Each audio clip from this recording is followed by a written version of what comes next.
100 years ago, an extraordinary man passed away in the Holy Land at the age of 77. He had spent more than half a century as a prisoner and in exile. But on his release, and despite his advanced age, his health impaired by decades of imprisonment, he set off on a journey to spread a message of peace, unity, and hope to the world. His name was Abdu'l-Baha.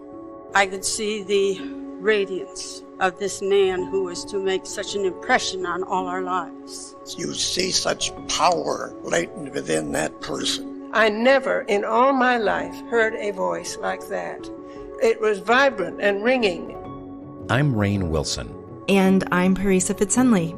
And in this series of podcasts, we'll be finding out about this unique figure in human history, celebrating his life and legacy and the enduring influence he has had on people around the world ever since.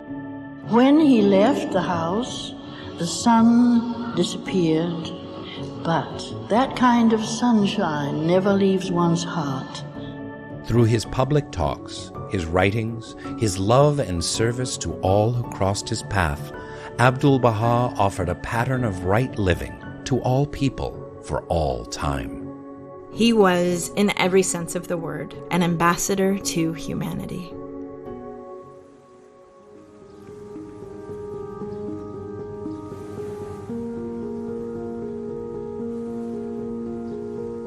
In a world preoccupied with self-interest and greed, what is the value of putting others before oneself? Every account from those who met Abdu'l-Baha testifies that this was a man who lived his life in service to others. Indeed, his very name means the servant.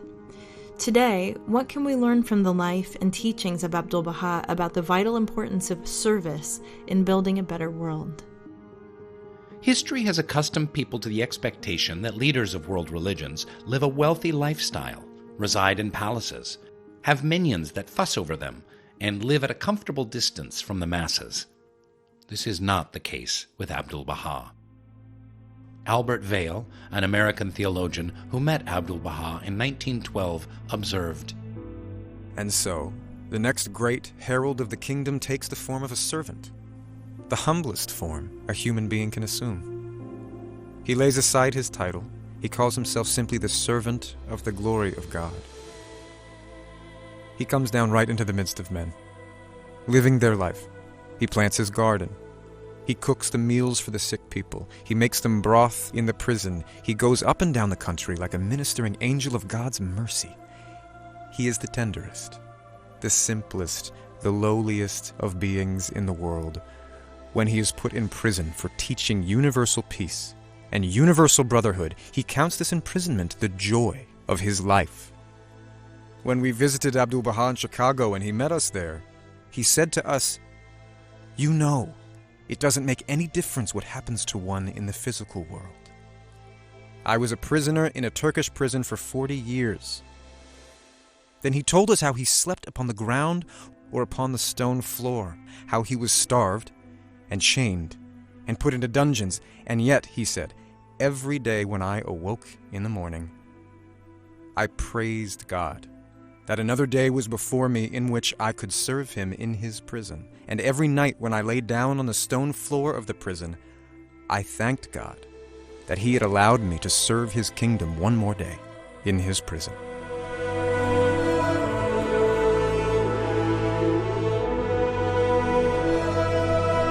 The simplicity and distinction is particularly striking. Shouldn't the recognized head of a global faith live in the utmost comfort? The simple truth is that Abdu'l-Baha, a prisoner and exile for more than 50 years, sees no value in this. He refuses to accept expensive gifts, travels on ships and trains in the most economical way possible. He even turns down a ticket on the Titanic, returning it and asking that the money be given to the poor. His goal and guiding purpose is always to serve others. One man who meets Abdu'l-Baha in Egypt before he travels to the United States writes, "The life of Abdu'l-Baha is simple. His attitude is humble. His needs are very few. You think that if he should come to America, he must have a house prepared and surrounded him with luxuries of modern civilization. Far from it. with love, unity, and harmony shining like the stars of heaven in your midst, a little cottage is greater than the imperial palace of kings. All through his life, his sole purpose and aim has been to spread the fragrances of God and to sacrifice himself for the good of the world. He has done all this. Nay, rather, his services to man cannot be measured by any criterion. Humanity owes him a debt that can never be paid with money or gratitude. So, what does it look like to be a spiritual person that sacrifices themselves for the good of the world? In the minds of many, spirituality is something to be sought through shutting yourself off from the world, spending long hours of seclusion and meditation, totally separated from anyone else. If we seek to become more spiritual, how can we do so in a world that is material? Abdu'l-Baha demonstrates that true spirituality reaches to the very roots of human existence. It's attained through action for the upliftment of those around us, and in efforts for the betterment of society. In short, through service. Our very creation reflects this. God has given us eyes, he writes, that we may look about us at the world, and lay hold of whatsoever will further civilization and the arts of living. He has given us ears that we may hear and profit by the wisdom of scholars and philosophers, and arise to promote and practice it.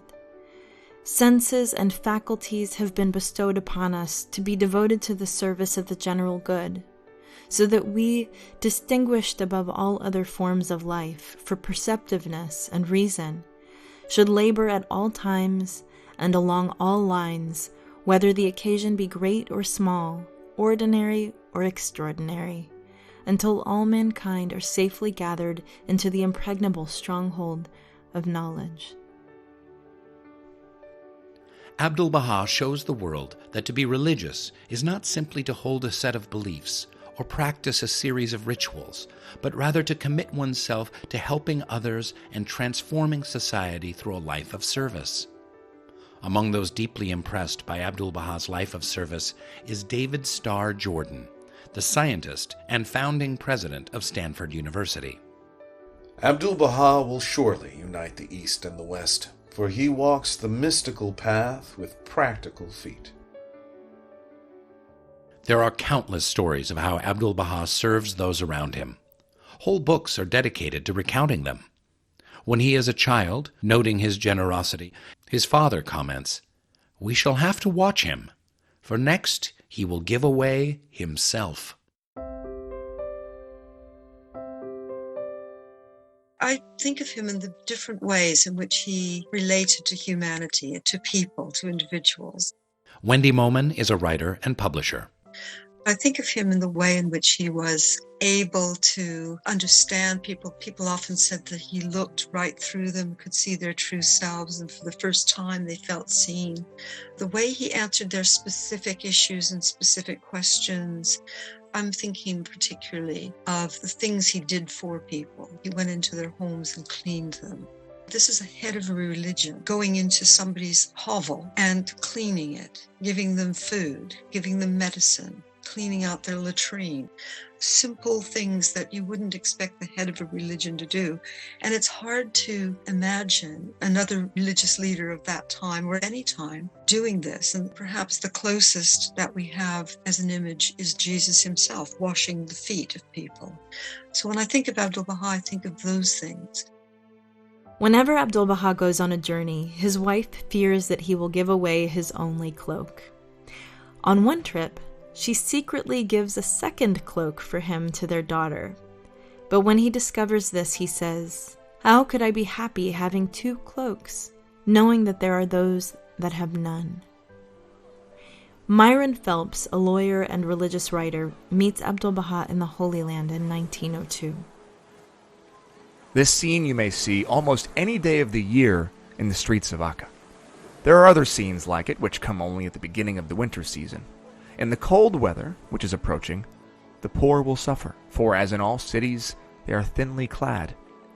Some day at this season, if you are advised of the place and time, you may see the poor of Akka gathered at one of the shops where clothes are sold, receiving cloaks from the master.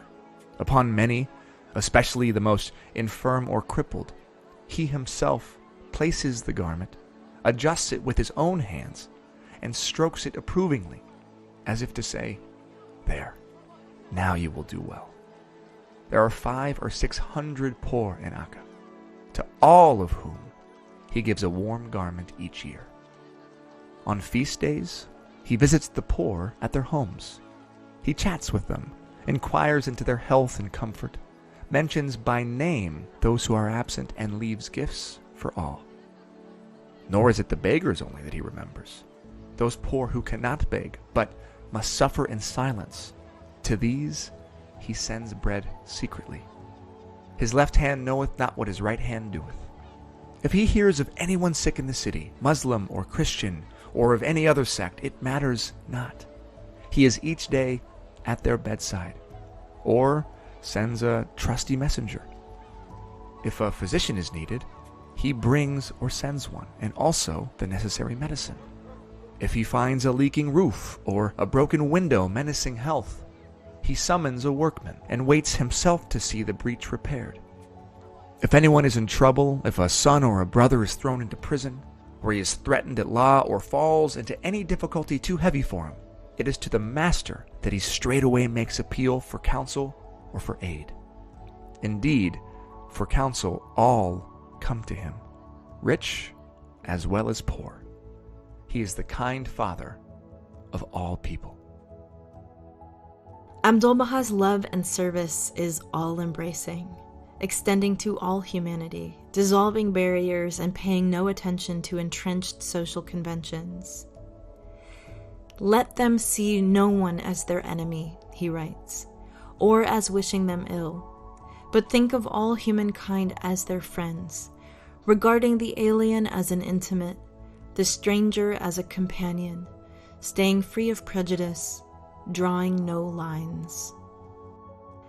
To all without distinction, healthy or sick, rich or poor, children or elderly, clerics or skeptics, he imparts love, wisdom, comfort, whatever their particular need. No one is turned away. Dr. John Esselmont, a Scottish physician, is struck by Abdu'l-Baha's care for the sick. At Akka, when nearly all the party were ill with typhoid, malaria, and dysentery, he washed the patients, nursed them, fed them, watched with them, taking no rest until utterly exhausted. In Akka, as in Adrianople, all classes, from the governor to the most wretched beggar, learned to love and respect him. The many sick people, Bahai and others, were his constant care. Whenever they wished to see him, he went. One poor old couple who were ill in bed for a month had 20 visits from the master during that time. To every sick person he sent each day a servant to ask, "Did you sleep? How are you?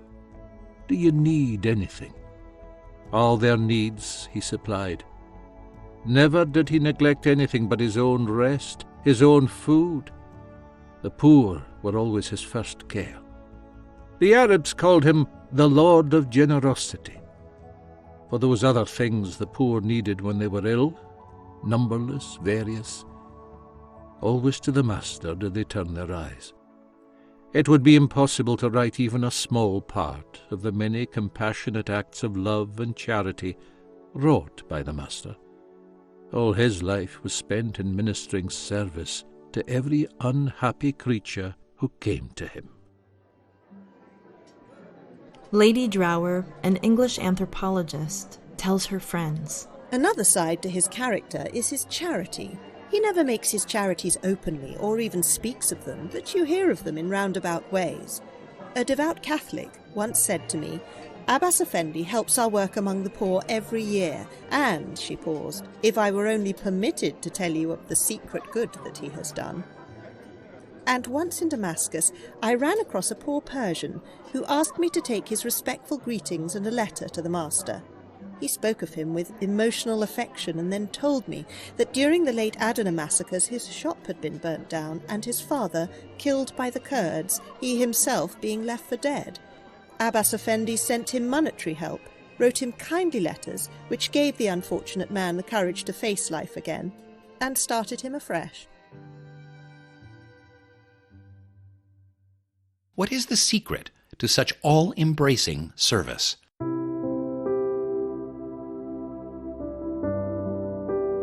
Writer, artist, and lecturer Hooper Dunbar. In treating people, we treat them equally with kindness and love. It's not that we love their shortcomings, nobody can do that, but we love their divine source. You should view every human being as a message, a letter from your beloved. And it doesn't matter that the envelope is stained with coffee or dirty or ripped. You're after the essential message of your beloved that's encased in this missive. See it that way. And he wants us to think of the faults of people or their meanness to us in some way as like children who hit out. They don't have the strength to do anything, but they hit out. And you forgive them because you know they're growing up and that they'll eventually understand that these things were not correct. And I think also in life, the collective effect of what we're doing is constantly changing, and the balance of it is changing as we try to follow the example of loving service that the Master says we should be concerned with everybody and try and assist them. We should pray for them and think about them. We should share our goods with them to the extent that that's possible. Don't hold back. Help everyone. God will supply you. He'll repay you 10 times more. Abdu'l-Baha sees all human beings as members of one family. He writes, "Be ready to lay down your lives one for the other, and not only for those who are dear to you, but for all humanity. Look upon the whole human race as members of one family, all children of God, and in so doing, you will see no difference between them." Constance Elizabeth Maud, an English writer and suffragette, witnesses this vision of humanity that Abdu'l-Baha has when she meets him in London. He saw people, minus their trappings, whether of coronets, mitres, orders, or fine clothes, and whether their skin were white, brown, or black. He saw right to the heart, to the soul. A look of wonderful love, joy, and understanding came into his profoundly far-seeking old eyes when he recognized in his visitor a pure heart, a soul of light, and it was as though he had found a brother or sister, someone near of kin. Abdu'l-Baha's demonstration of selfless service makes quite an impression on other women campaigning for the vote, like Mary Hanford Ford. Abdu'l-Baha is above all things an apostle of democracy. He loves a man for the spirit within him, not for the gifts of fortune he happens to possess, and frequently he honors more those who the world esteems least. And Abdu'l-Baha himself saw people first as those spiritual creatures. Author Wendi Momen. And that the body around them was not important, but it needed to be fed, it needed to be clothed, it needed material education, it needed shelter, and he provided those things to the best of his ability, even taking off his own clothes, his trousers on one occasion, somebody observed, to give to a person who was wearing rags. He didn't have any self-pride. He was selfless.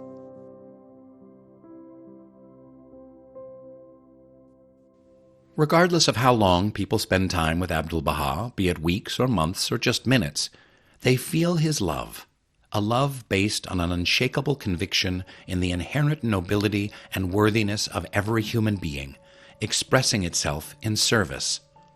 Lesley Taherzadeh Omara describes this love. When we talk about love for mankind, it's not a love of like, yes, I love mankind in general. I love all the people. It's an actual understanding and knowledge and love and relationship with every individual. that Abdu'l-Baha has, regardless of whether that individual is aware of it or not. Service to humanity is service to God, Abdu'l-Baha tells an audience in New York. The particular talents and intellectual capacities we have find their highest expression when they're channeled towards uplifting and serving others. This is not simply being a kind person or giving to charity, but provides the basis to complex systems, economic models that benefit the masses, projects for social action that enrich life for all, and institutional and community arrangements that reflect the oneness of humanity. Abdu'l-Baha himself organizes extensive agricultural operations in the north of the Holy Land during World War I, by which famine is averted for thousands of people. It is this commitment to service that he praises in others. He wishes for people to become distinguished for their orientation to service. He writes, "And the honor and distinction of the individual consist in this, that he among all the world's multitudes should become a source of social good. Is any larger bounty conceivable than this, that an individual looking within himself should find that by the confirming grace of God he has become the cause of peace and well-being, of happiness and advantage to his fellow men? No, by the one true God there is no greater bliss, no more complete delight." Educator Nwandi Lawson reflects on the way a story about how Abdu'l-Baha encourages others to serve has influenced her own approach to service. To be kind to one another, and infinitely kind is how Abdu'l-Baha described it. But then sometimes I think we think that that means that we cannot draw ourselves to accountability. So I also think about Abdu'l-Baha's interaction with Lua Getzinger when he asked her to go and care for a man who was ill. And she, of course, returned very quickly from that assignment and was appalled, a woman of means and high class and whatnot, and she had gone to a place that was filthy. The place stank, and the man was obviously very ill. But then Abdu'l-Baha's response to her was not one of paternalism, right? He didn't say, "Oh, you poor thing, of course you can't do that. You're a woman of means." He had her return, and he told her quite sternly, I go and do these things all of the time. And if the man is dirty, then clean him. And so I think about that again a lot. And I'm often thinking, when I enter a place, sometimes it doesn't look exactly like my home, or it doesn't smell exactly like my home.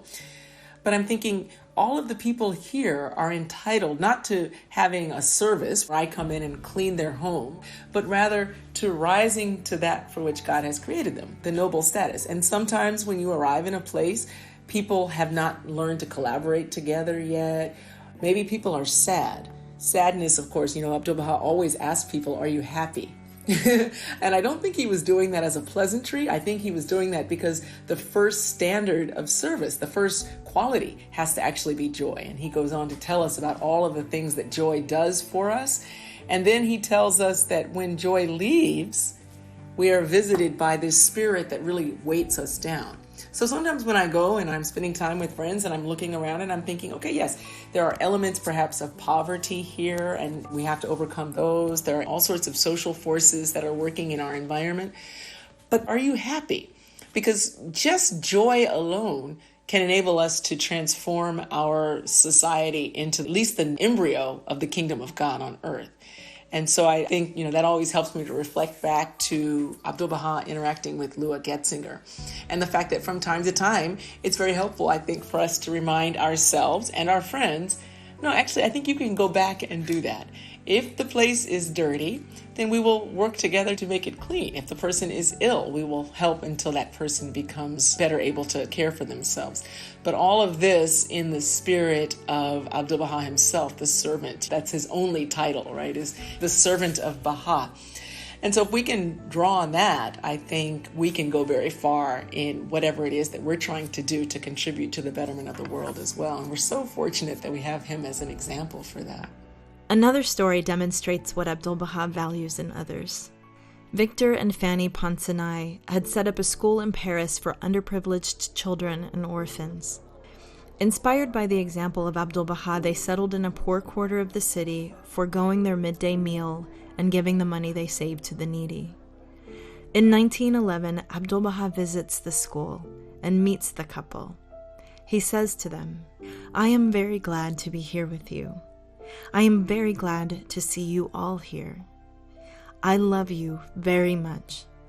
I have been in many beautiful houses, but this is more beautiful to me than any of the others. This is a great work you are doing for the love of God in this great day. Your station is great.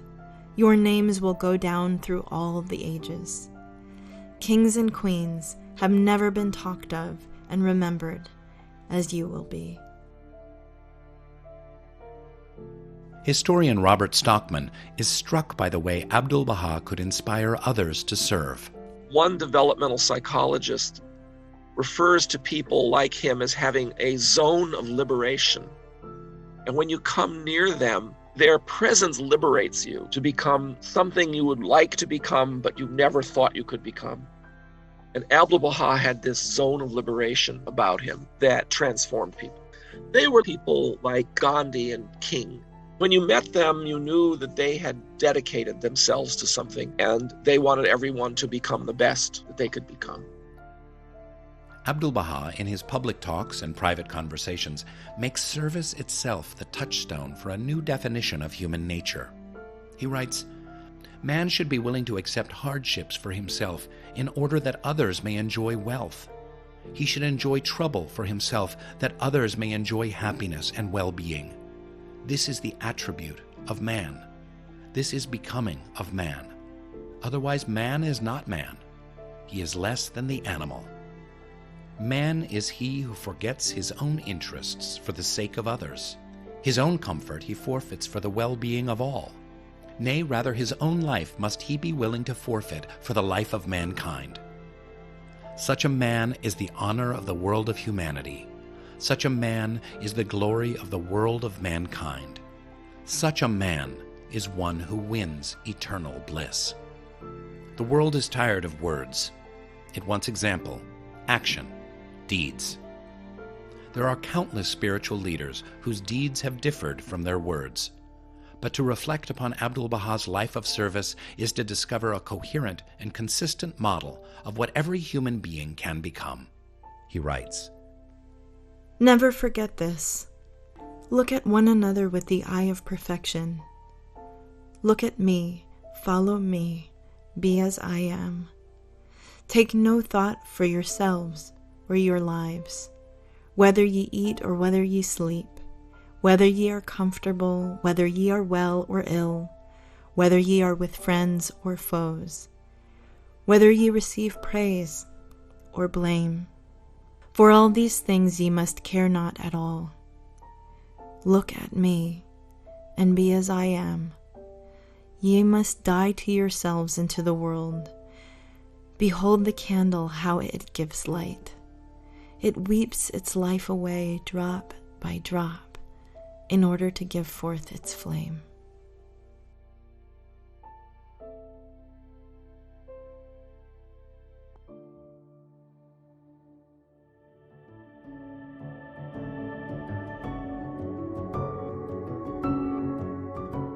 In the next podcast, we discover what Abdu'l-Baha has to teach us about the life of the soul and our spiritual identity as human beings.